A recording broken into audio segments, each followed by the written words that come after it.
Ladies and gentlemen, the President of the Republic.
Good evening and welcome to the inauguration of the Pasig River Urban Development Project Phase 3 here at Intramuros, Manila.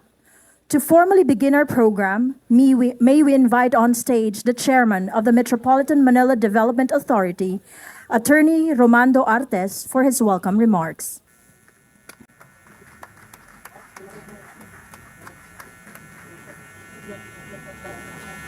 Sa ating mahal na Pangulo, Ferdinand Romualdez Marcos Jr., First Lady Lisa Araneta Marcos, Secretary Jose Rizalino Acosar, mga kagalang-galang na senador, mga kalihim ng ahensya, mga butihing alkalde ng Metro Manila, mga kapwa lingkod bayan, dignitaries, mga panauhin, isang mapagpalang hapon po sa ating lahat.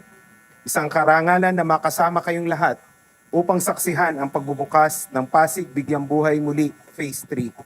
Kasama sa Phase 3 ang Plaza Mexico, Maestranza Esplanade at Fort Santiago Boardwalk. Ang Esplanade ay isang magandang halimbawa ng balansing pagsasanib ng kasaysayan at turismo sapagkat ito ay nagbubuklod sa makasaysayang Intramuros at Pasig River. Sa pagpapatuloy ng proyektong ito, ang Pasig Bigyang Buhay Muli, natugon sa kautusan ng ating Pangulo, ginabayan ng ating unang ginang at isinagawa sa pangunguna ni Secretary Acosar, katulong ang iba't ibang ahensya, hangad natin na bukod sa pagbibigay sa komunidad ng isang alternatibong lugar para sa pagsasama-sama ng pamilya at mga kaibigan, ay mabigyang pansin, maunawaan at mapahalagan rin ang mayamang kasaysayan ng pook na ito. Ang proyektong ito ay patunay ng ating kolektibong pagkakaisa at patuloy na dedikasyon sa ating mga sarili mula sa pagsasaayos ng Ilog Pasig at mga nakapaligid dito.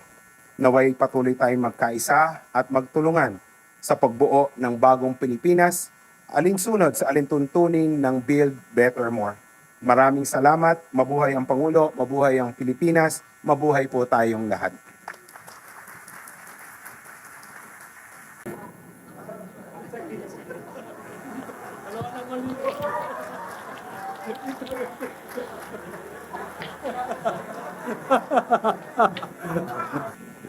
Ito na.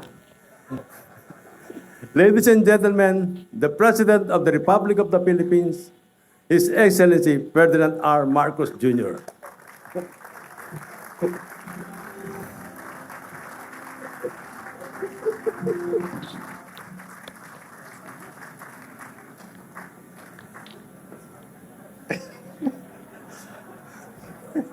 At least we started off on a happy note.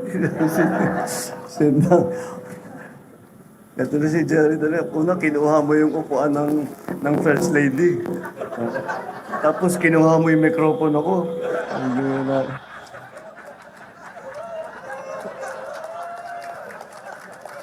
Buti na lang napakaganda ng project mo. Maraming salamat, Secretary Jerry Acosar, sa iyong pagpakilala nung nahanap mo na rin yung tamang mikropono. Senate President Chis Escudero, members of the Senate, of course, His Excellency, the Chinese Ambassador to the Philippines, Ambassador Wang Xiliang, honorable members of the Cabinet, MMDA Chairman, Chairman Artes, honorable members of the House of Representatives, Manila Mayor Hani Lacuna. Of course, the driving force actually behind all of this. And thank God for that. Look at this, this is beautiful. The First Lady Lisa Araneta Marcos.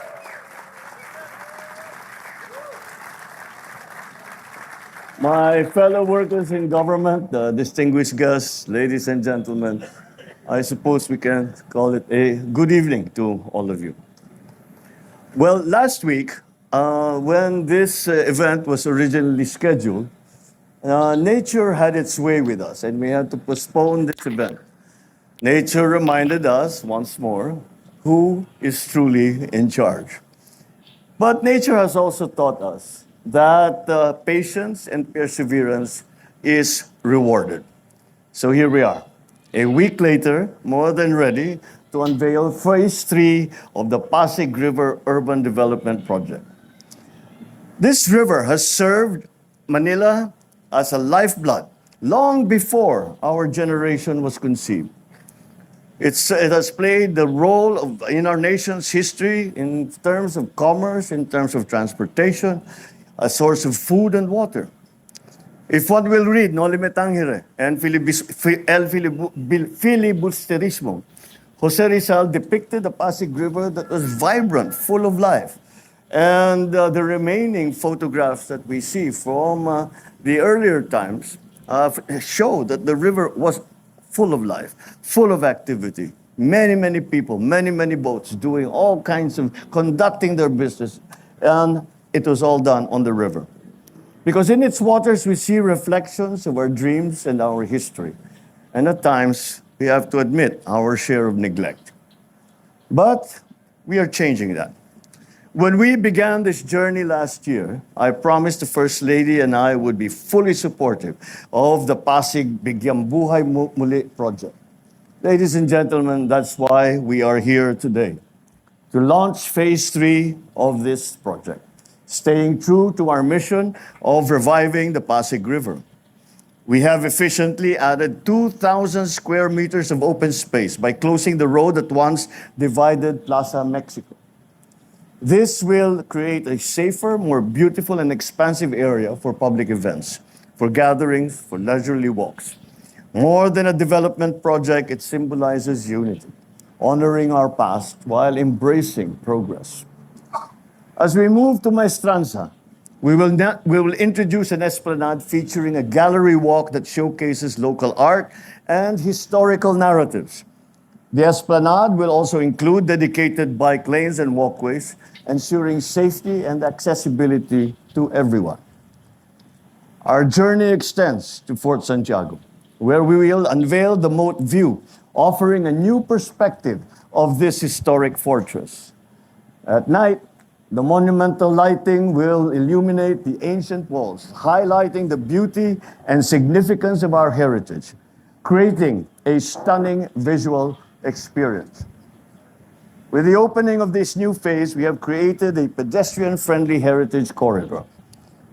One can jog, walk, or bike from Intramuros to Manila Central Post Office, across the historic and beautiful Jones Bridge, into the equally historic and cultural Binondo area. And I think it serves, Ambassador, perhaps, I am sure you know, but I think it is deserving of repeating to remind everyone that the Chinatown in Manila is the oldest Chinatown in the entire world.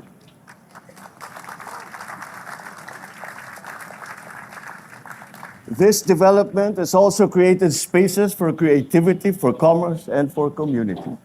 Following the opening of phases 1 and 2 last year, people have set up various shops along the esplanade to cater to students, to couples, to tourists, to friends and families who have come to enjoy the beauty of Pasig River. I have been, when I walk along, Secretary pulls out all kinds of statistics, and this how many people, 500,000 people came for Chinese New Year. Daily, so many people come and they enjoy the palisade, they enjoy the walkway. The only statistic that I've been looking for that no one can tell me, how many people have proposed in the walkway and have become betrothed or have eventually gotten married. Balitang-balita na ang dami talagang nagpo-propose dahil napaka-romantic daw ng venue. I was happy to and a little surprised to know that the Esplanade has become an instant hit among Gen Zs and some Gen Alphas who use it as a backdrop for IG stories and for TikTok. Of course, hindi magpapahuli kami mga millennial. Nakapost na ito sa Facebook namin. Si Secretary Acosar naman ay magsesend ng postcard para ma-share ang ganda ng Pasig River Esplanade. Now with the launching of Phase 3 of Pasig River Urban Development Project, I am certain more stories and core memories will be witnessed by this place. I am thrilled to see the social and economic development of a fully revitalized Pasig River and what it will mean for Metro Manila once again. Our mission is simple, but it is difficult. To bring back the river to its pristine state, make it a vibrant waterway once again for life, for culture, and for mobility. This milestone would not have been possible without the hard work and dedication of the Interagency Council for the Pasig River Urban Development, led by the DSUD and with its members, the MMDA and the Department of Tourism, with the Intramuros administration, the City of Manila, of course, and of course, our very important private sector allies and partners. May you continue your initiatives to expedite the development of the other segments of this project. Make our vision for Pasig River a reality. The First Lady, Lisa, and I are keeping an eye on the progress of this vital project. I am certain that her interest in history and culture has enriched this initiative, ensuring that Pasig River becomes integral to our collective identity. Mga kababayan, sa pagbabalik natin ng sigla at buhay sa Ilog Pasig, hindi lang tayo makakapag-post ng Instagrammable na photo. Mapapaalagaan din natin ang ating kasaysayan, ang ating kalikasan, ang ating kinabukasan. Sa gitna ng pagbabago ay ang bagong Pilipino na may disiplina, may kahusayan, may pagmamahal sa bayan. Patuloy ninyo akong samahan sa landasin na ito. Langhapin natin ang sariwang hangin at masdan ang mga sinag ng ilaw sa tubig. Naway lagi nating matatandaan, ito ay ating ilog. Ito ay ating kinabukasan. Sama-sama tayong bubuhayan ito. Maraming salamat at mabuhay ang Ilog Pasig. Mabuhay ang bagong Pilipinas.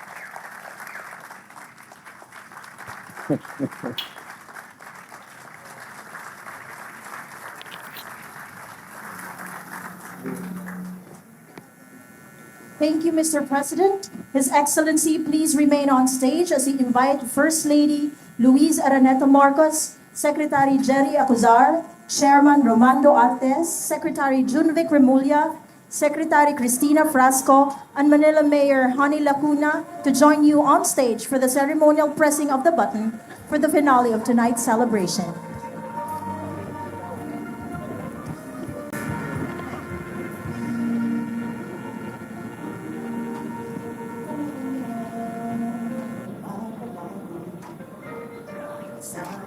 Ladies and gentlemen, please rise and together let us celebrate the Phase 3 of Pasig River Bigyang Buhay Muli project and the hope for a bagong Pilipinas in 5, 4, 3, 2, 1.